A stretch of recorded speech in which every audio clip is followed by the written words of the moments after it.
Stress అనేది పెద్ద తీసుకునే రకం కూడా కాదు రైతు. దేవుని దయవల్ల ఏదైనా కూడా వస్తా, ప్రేయర్ బాగా చేస్తాను, దేవునికి ఇచ్చి పెడతాను, తర్వాత జరిగేది జరుగుతుంది. నువ్వు నేను చేయగలిగింది. స్ట్రెస్ అనేది పెద్ద తీసుకునే రకం కూడా కాదు రైతు.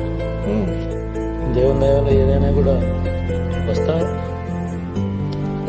ప్రేయర్ బాగా చేస్తాను, దేవునికి ఇచ్చి పెడతాను, తర్వాత జరిగేది జరుగుతుంది. నువ్వు నేను చేయగలిగింది. స్ట్రెస్ అనేది పెద్ద తీసుకునే రకం కూడా కాదు రైతు. దేవుని దయవల్ల ఏదైనా కూడా వస్తా,